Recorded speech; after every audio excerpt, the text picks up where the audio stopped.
Hello everybody, my name is Jackie and welcome to Prairie Sports Talk, the podcast where we talk about sports that directly impact the Canadian Prairie. Today is July 4th, 2024, and it's been a surprisingly quiet week in the world of Canadian sports.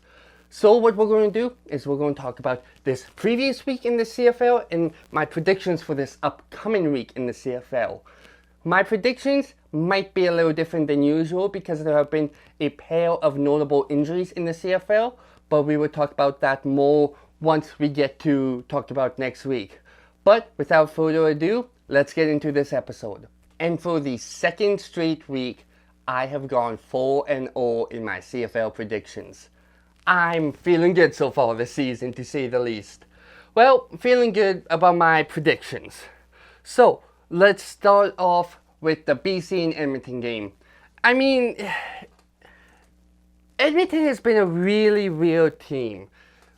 To me, so far, the story for them this season has been their inability to win despite their passing game being tremendous. Now, MBT, he looked sharp again. He threw for 247 yards and a touchdown. Granted, he did throw a pair of picks, but, I mean, he's human. He's not going to go out every week and have these 4 touchdown, 0 interception games we saw from him the week before. So what needs to happen is Edmonton needs to establish a run game, and they got a skilled player in the backfield in Brown. But here's the issue. They have not done anything for their offensive line. I have been harping on this all season, and I will continue to harp on it until Edmonton does something about it. Because you cannot win with a bad offensive line. You can't.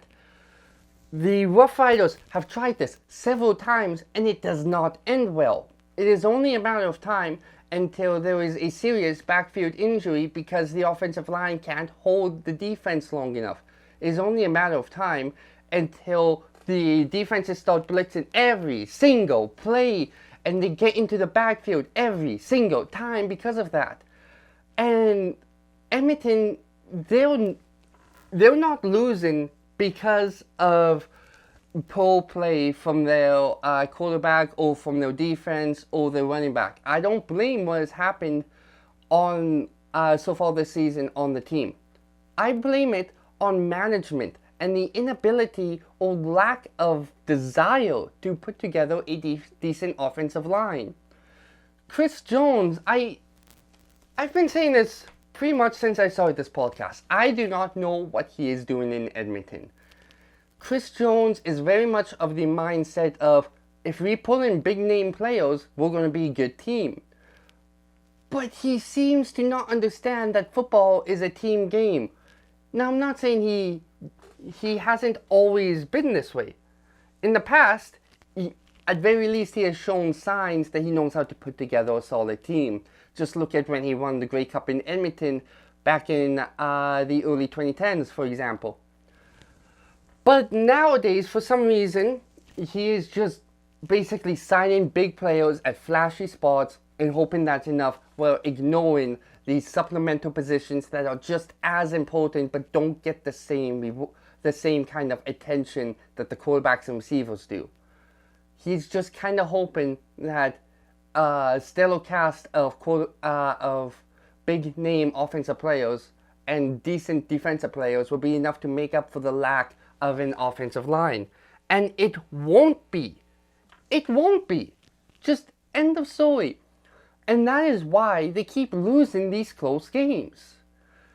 And that's not going to change. Yes, they might squeak out the occasional win or two against teams that are near the bottom of the league like them, such as Hamilton. But they're not going to show up and beat teams that are average or above average. That's just not going to happen. But anyway, now that I have gotten all worked up about that, let's get on to the next game. My game of the week from last week, Montreal and Toronto. Montreal won, no major surprise. The Montreal Air game continues to be absolutely astounding as Cody Fajardo threw 33 out of 34 Now, he did have a pick in that, but he also threw a 70-yard bomb to Philpott. What is the connection between these two? Because they are insane together. They really are. And there is one thing that is concerning me, though, about Montreal. Their lack of a run game. Now, it's been a trend throughout the CFL. But in this case, I don't really know what's causing it. Because, like I said with Edmonton, it's a poor offensive line. As I've alluded to in the past with Saskatchewan, it's just Ouellette getting used to his new offensive line. But it's not really like that in Montreal. They have a solid offensive line. They have a returning running back in Fletcher, even though he wasn't the man in Montreal last season. He platooned in and out with Stanback. But Fletcher just has not played the way Montreal wanted him to, or really played in the way anyone expected or wanted him to. Now, granted, that hasn't been the end of the world for Montreal yet because their passing game has been tremendous. But it's unrealistic to think that Montreal is going to play like this all season long through the air. They need to get their ground game going.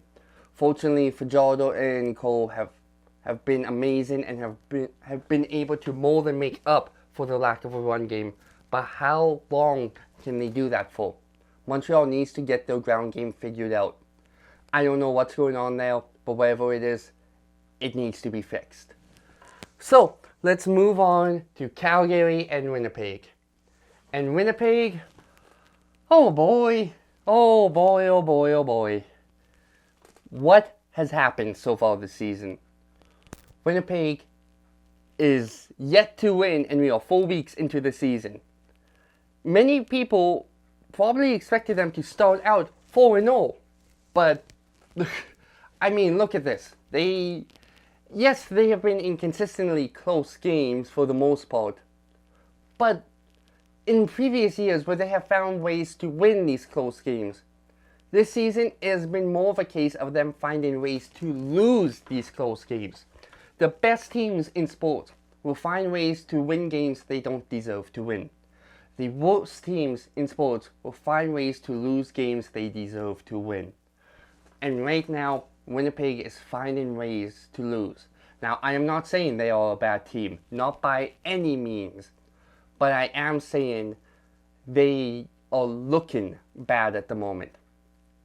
And that's not going to be helped at all because Zach Collaros went down last week and Strevlo, he came in and he struggled.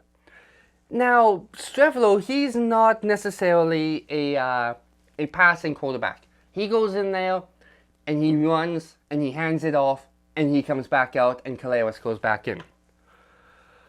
But now that Collaros could be down for potentially this week, potentially even longer, Strevlo's the man. And in overtime last week, with a chance to go up with the first possession, Strevlo bombs it into the end zone right to Demario Houston. Then Calgary would drive an extended field because of a penalty, and they would walk it off with a field goal. Winnipeg, I hope you've installed that panic button because it is getting close to the point you might have to consider hitting it. Don't hit it yet, but you better have it installed by now. And on to the closing game from this past week. Ottawa defeated Hamilton in the week's second straight walk-off field goal victory. A really fun game, honestly, going back and forth. Now, I'm not saying it was fun for offenses. I played defense growing up when I played football. So to me, a fun game is where the defenses are disrupting the offense. And that we saw a lot of that in this game. Both teams' defenses looked better than either team's offense. But at the end of the day, Ottawa just has the slightly better team. These are two teams that have reacted to a few rough seasons in a row very differently. Hamilton has tried to just add on more and more pieces and just, I'm not sure how many people are going to get this, but if you've ever seen the scene of Homo and Bart chasing the hog and yelling, "It's still good, it's still good," that is what the Ticats have been doing since the pandemic ended. They are just saying, "It's still good, it's still good, we can salvage this team." No, you can't anymore. You need to go into a rebuild like Ottawa has, and Ottawa is already seeing results of said rebuild. Now granted, I don't think Ottawa is necessarily a team that has the chance to go deep into the playoffs this year. I think if Ottawa gets in, it will likely be third seed in the East. But Ottawa is seeing a lot of really good signs from their young team as they are starting to build towards the future. Hamilton needs to take notes. They do. Because if they stay the course, they're not gonna look at they're not gonna be able to follow Ottawa's example. Take notes, learn from what Ottawa is doing, try and replicate it. That is Hamilton's best shot to have a competitive team before the decade is out. Because if they don't tear down this team, they're not gonna have a fun remainder of the 2020s. And honestly, it probably won't be fun even after the 2020s. Week 5 in the CFL opens up with my game of the week. Toronto visiting Saskatchewan. Now, here is my first controversial pick this week. I think the Argos will win. I do. I hate to say it, but I think the Argos will win. I don't think Saskatchewan can hang with decent teams without Trevor Harris. And if Harris is out long term, that is not a good sign for Saskatchewan. I think Saskatchewan is going to keep this close because we have players like AJ Ouellette. We have players like Keon Schaefer-Baker. We have a very good team still this season. But I don't think that will be enough to hang with a still very skilled Argos team, even if they have lost a lot of pieces from their one-loss season last year. I want to be proven wrong though. I really do. Please, if anyone in the Riders organization is listening to this, I am begging you, prove me wrong. And then we move on to Ottawa and Winnipeg. Here was my second controversial pick this week. Ottawa walks into Winnipeg and they walk out with a win. I think Ottawa wins. If Collaros was going to be 100% this week, I would have picked Winnipeg. But if Strevelo is starting, which at time of recording, it looks like he will be, I have to pick Ottawa here. They have had a solid start to the season. They have something Winnipeg does not yet. They have wins. They have won the games they're supposed to, unlike Winnipeg so far.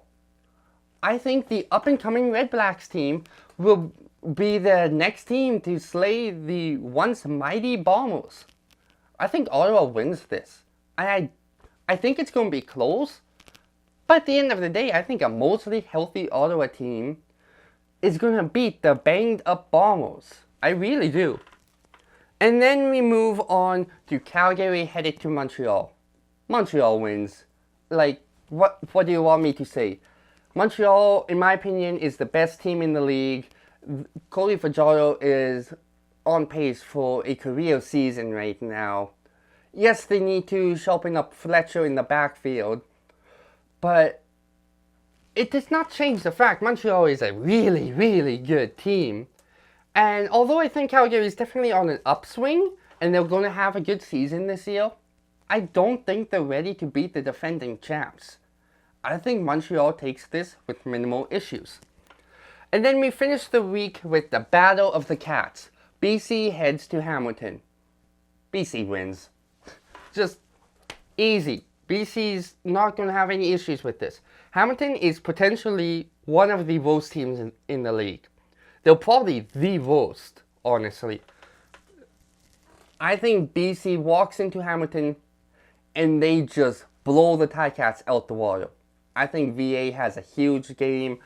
I think the team could have 150 yards rushing combined. I think Stanback honestly probably could get that on his own, but I think BC might just want to air it out and just kind of see what they can do with their passing game. Might try a couple trick plays, see how they work in games. I don't think this game will be that close.